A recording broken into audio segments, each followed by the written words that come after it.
Kale had trekked through jungles before, but this one felt alive in a way that gnawed at his bones. The deeper he pushed, the more the sounds of birds, insects, and running water evaporated until silence pressed down like a weight. His boots cracked fallen branches, and every sound seemed amplified, a trespass. He thought it was only his imagination until he noticed the vines underfoot twitching in rhythm with his steps. Roots as thick as cables pulsed faintly with light, like veins beneath skin.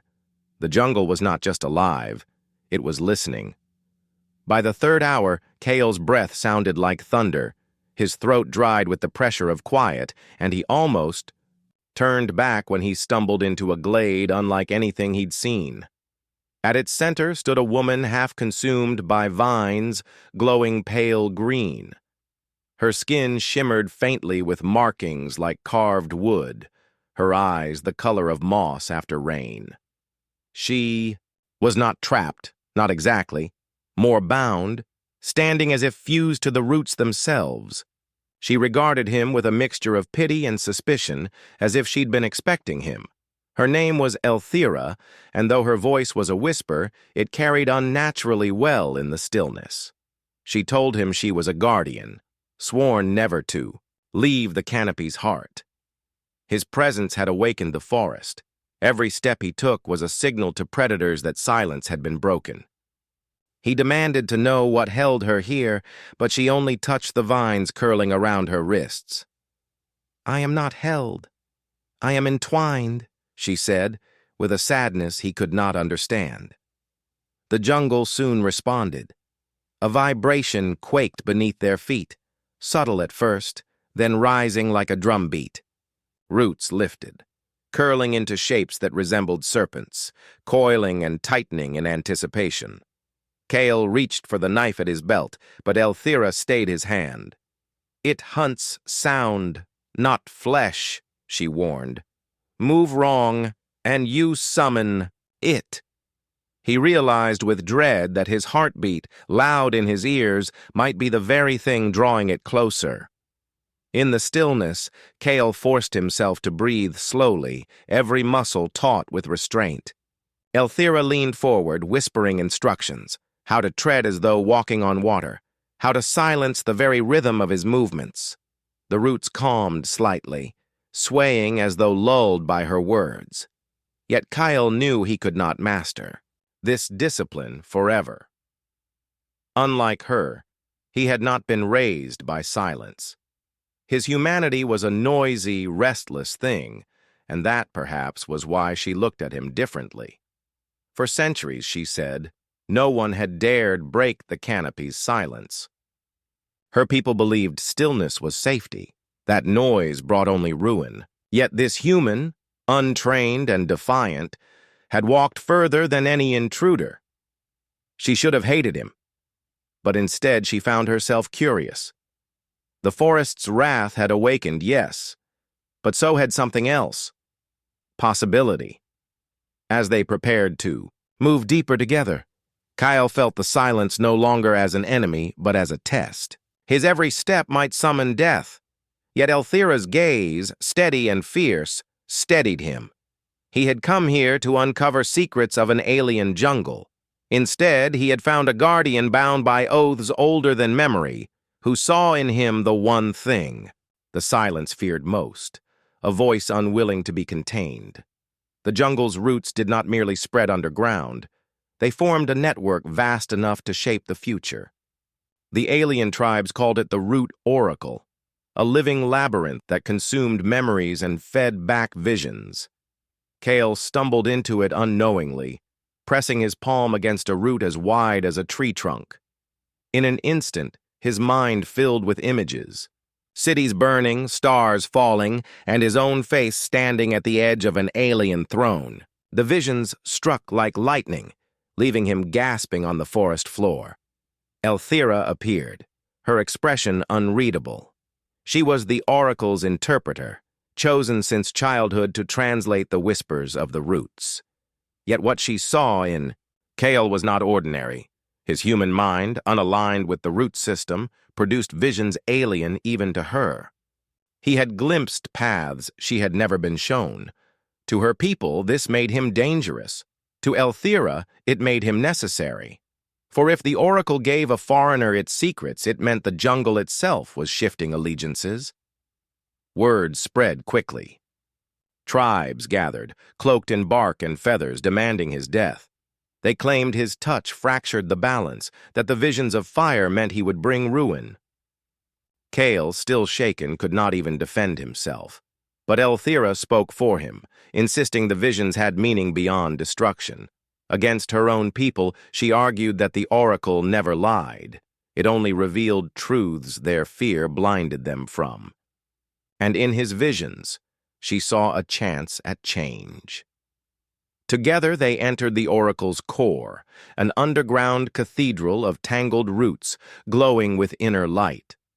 Every step deeper twisted Kale's mind, showing him flickers of futures where he betrayed her, where she abandoned him, where the jungle devoured both. But in some visions, he saw another possibility: roots unraveling, silence breaking, new growth rising. These were not certainties, only options. And Elthira reminded him, choice, not fate, defined them. The jungle tested them cruelly. Roots lashed out with spectral forms, each vision pressing closer to reality. In one, Kale saw Elthira with bloodied hands. In another, himself turned into a prisoner of roots. Yet through each trial they clung to one another, not with blind trust, but with defiance. If fate shows us ruin, Kyle said through clenched teeth, then we'll choose the path it didn't show. His voice rang in the silence like a vow.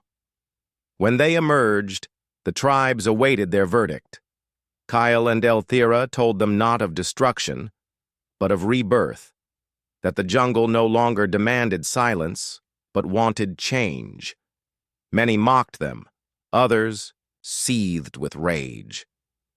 Yet some listened, glancing nervously at the roots that trembled beneath their feet. Already the oracle was shifting.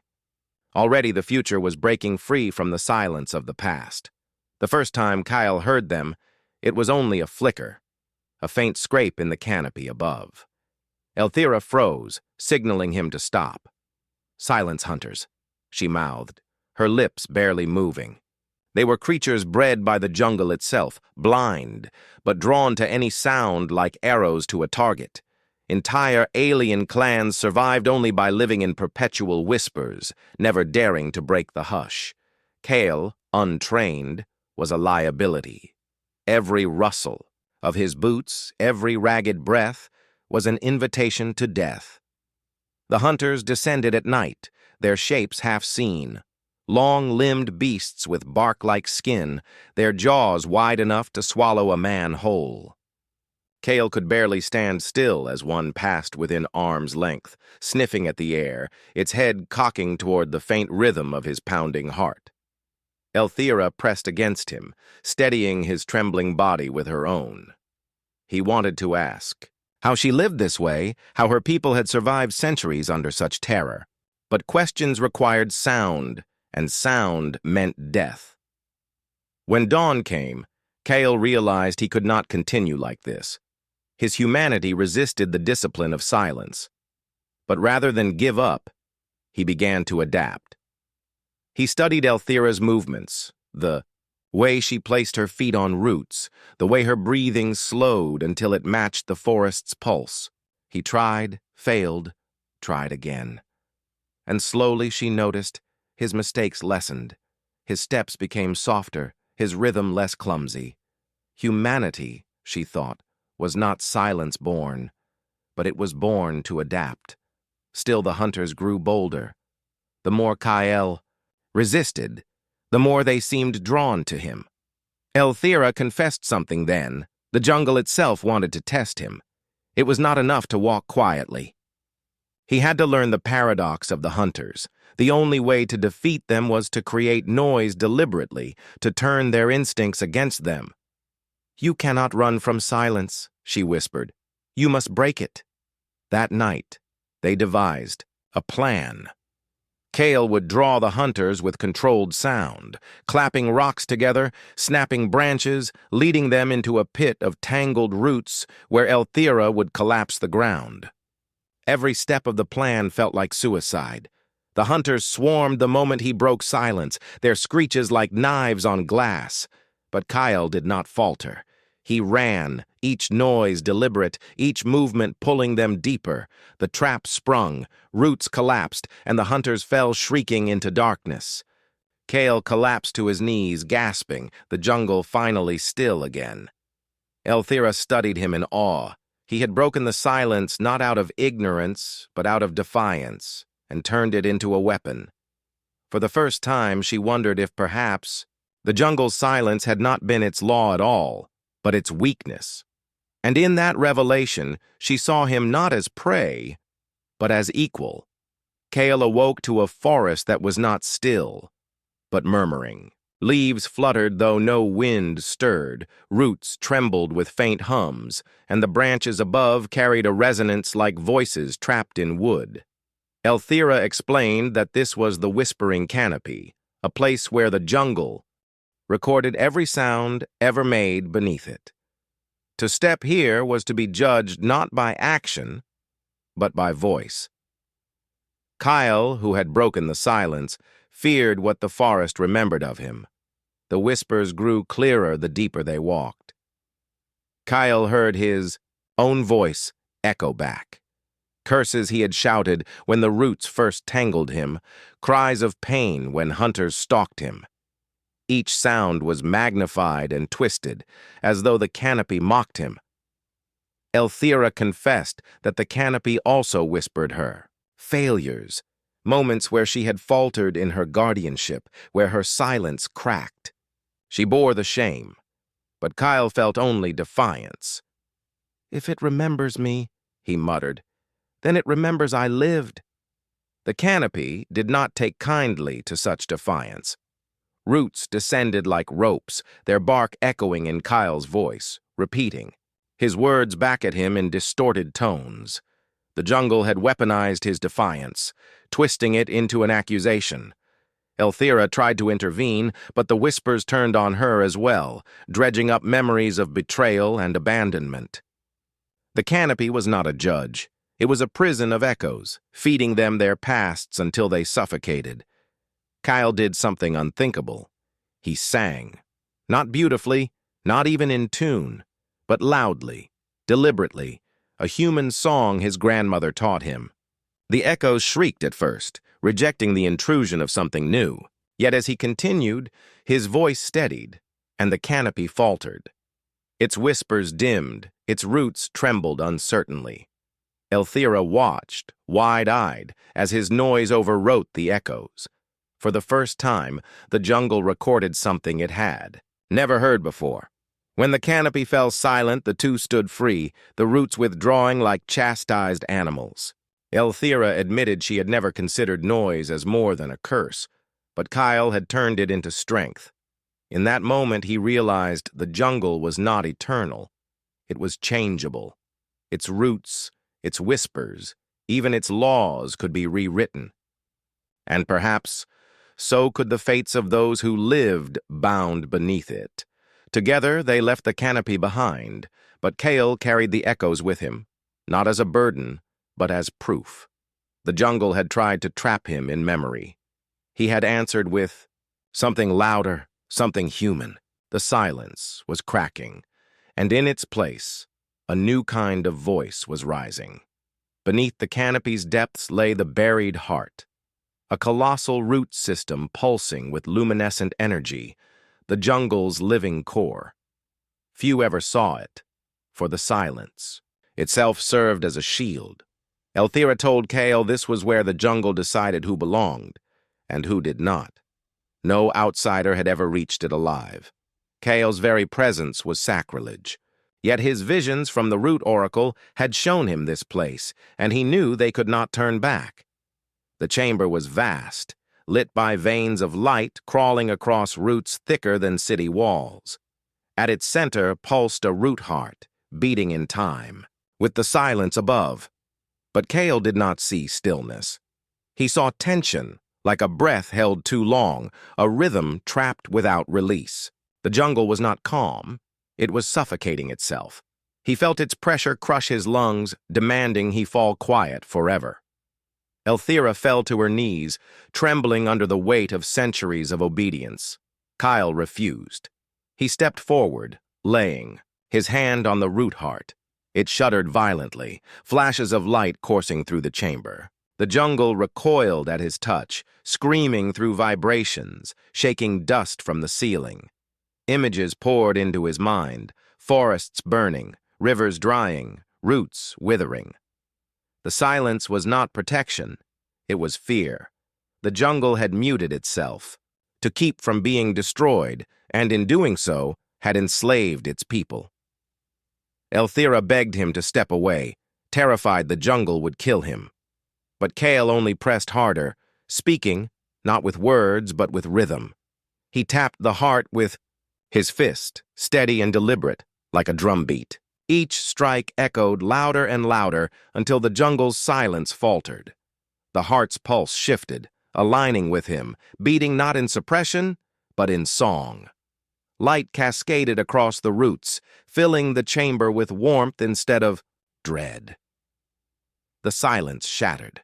For the first time in centuries, the buried heart beat freely, releasing vibrations like music through the earth. Elthira wept, overwhelmed by the sound. The jungle had not died. It had been reborn. Its silence had been broken not by violence, but by rhythm, by a human's refusal to yield. Kyle turned to her, exhausted but resolute. "Silence doesn't protect life," he said. "It smothers it." She looked at him then not as an intruder, but as a savior. Together, they stood in a chamber that no longer punished sound, but welcomed it. The jungle had changed, and with it, so had they. Word of Kale's defiance spread. Alien tribes gathered at the forest's edge, demanding judgment. They claimed the jungle's silence was law, and Kale had broken it. To them, he was not savior, but blasphemy. Elthira, torn between her duty and her heart, stood by him, her voice trembling but steady. "If he is judged, then so am I." The council decreed a trial, the trial of silence. Survive one night in the jungle without sound, and his life would be spared. Fail, and the jungle would claim him. Kale agreed, though he knew the jungle was no longer the same. Its silence had cracked. Its heart had changed. The trial was meant to kill him, but he resolved to show them something else. As night fell, silence hunters prowled, whispers returned, roots stirred.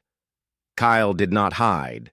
Instead, he crafted noise carefully, clapping stones, tapping rhythms, singing under his breath.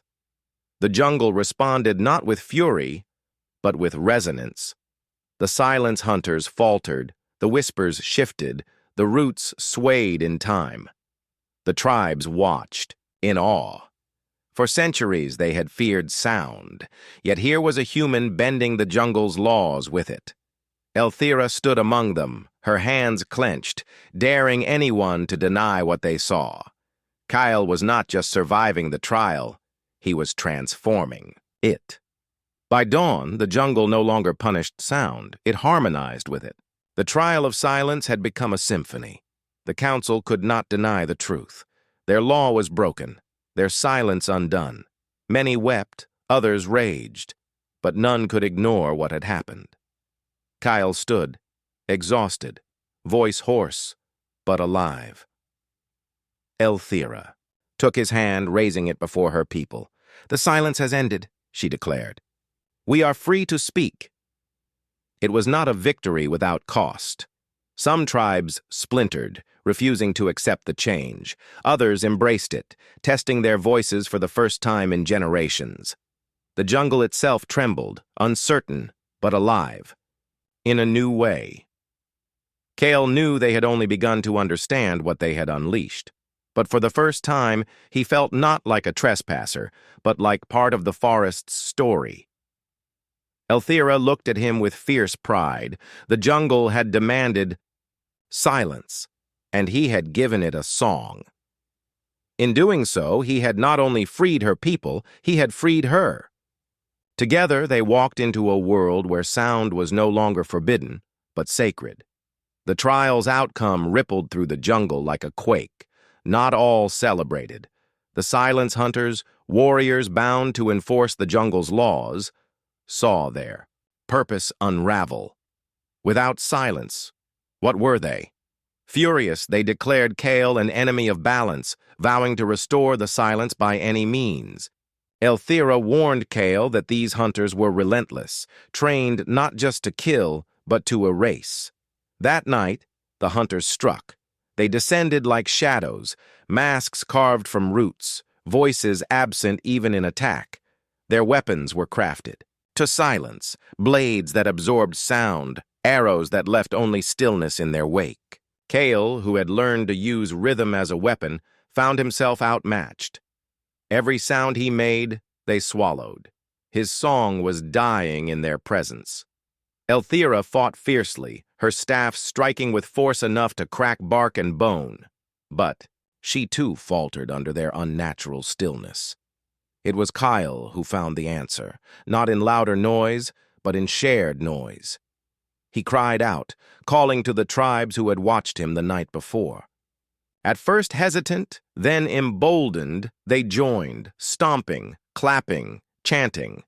A chorus rose against the hunters' blades. The silence hunters faltered. Their weapons, built to consume lone voices, could not absorb 100 at once. The jungle itself trembled under the collective sound, roots quaking, branches groaning like a drumbeat. Overwhelmed, the hunters broke ranks, fleeing into the depths. For the first time, Kyle saw fear in their silent masks. Afterward, Elthira touched Kale's shoulder, her voice unshaken. "You've given them something they can't kill, a chorus." He realized then that he had not only broken silence, he had united a people, long divided by it. The jungle was no longer a prison. It was a gathering hall, a stage for voices once muted, and together they were learning to fill it. The hunters. Retreat did not end the struggle. The jungle itself reacted violently to the chorus of voices. Clouds formed overhead, lightning flashing green through the canopy. Roots writhed beneath their feet, lashing out as though possessed. Elthira gasped. It was a root storm, a cataclysm summoned when the jungle could no longer contain its own suppressed energy. Kyle realized his song had cracked something too, deeply buried. The ground split, roots exploding upward like serpents. Entire trees bent and snapped as if torn by unseen hands. The tribes screamed, scattering, their newfound voices turning to cries of terror. Kyle and Elthira stood their ground, trying to calm the chaos, but their words vanished under the storm's roar. It was the jungle itself that needed to be soothed, and Kale, reckless as ever, stepped into the heart of it. He climbed onto the writhing roots, balancing as though atop a living beast. His voice, though raw, rose again, louder, stronger, steadier. This was no defiance, no mockery. It was a lullaby, the same one his grandmother had sung by fireside. Simple, human, fragile. Yet as the melody grew, the storm faltered. Roots slowed. Lightning dimmed. The jungle hesitated. Elthira joined him, her voice weaving with his. Two rhythms, two traditions, blending into one song. The storm groaned, a sound like sorrow breaking free, and at last it relented. Roots sank back into the earth, branches stilled, clouds parted. Silence returned, but not oppressive. For the first time, it felt like rest. The tribes watched, trembling. They had seen a man and a guardian soothe the wrath of the jungle not with blades or fear, but with song. Kyle collapsed, breathless, but alive. Elthira caught him, her eyes burning with awe. "You've not broken the jungle," she whispered. "You've healed it." The root storm's end forced the council to act. Tribes gathered again, this time not to condemn, but to decide their future. Half believed Kale's song had saved them, proof the silence was a curse broken at last. Others argued it was blasphemy, that meddling with roots and storms would bring ruin. For the first time in centuries, debate replaced obedience. Kyle stood before them, not as prisoner but as witness.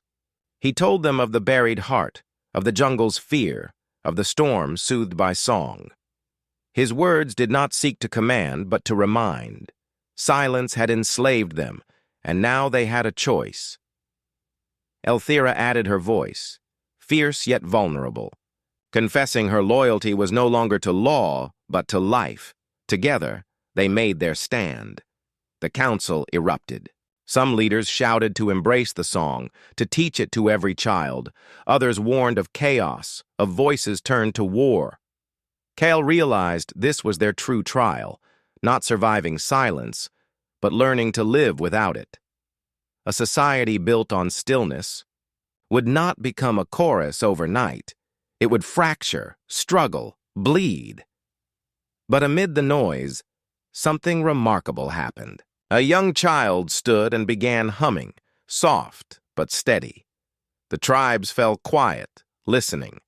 Then another voice joined, then another. A fragile melody wove through the chamber until every leader, even those who opposed, could not deny it. The future was already singing itself into being. For the first time, the council did not decree. They listened. Kale saw it then. He had not brought answers, only possibility.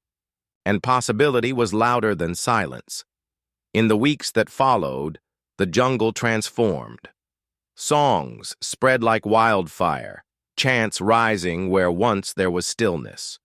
Children played in laughter that no longer needed muffling. Hunters trained, not in silence, but in rhythm, and elders began recording their histories in voice instead of gesture. The silence had not died. It had been rewritten, reshaped into something living. Kyle and Elthira stood together at the forest's edge, watching a dawn brighter than any before. He admitted he had not come to save them. He had stumbled, lost and broken. Yet in breaking silence, he had found not only survival, but belonging. She smiled, her hand in his, and said softly, "The jungle did not fear your steps. It waited for them. But not all was peace. The silence hunters had vanished into the deep woods, their purpose shattered. Rumors spread that they gathered strength, preparing to strike when the voices grew too loud. Kyle knew their story was not over. Silence might rise again, but this time it would not be unchallenged. As they left the chamber of roots behind, Elthira turned to Kale with words he would never forget. "You did not break our silence. You gave it back to us." He understood then that the jungle was no longer his enemy, nor hers. It was theirs, reborn in sound. The story ended not with conquest, but with chorus. A chorus no blade could silence, no law could erase. In the jungle where silence once ruled, voices now rose, and they would not fall quiet again.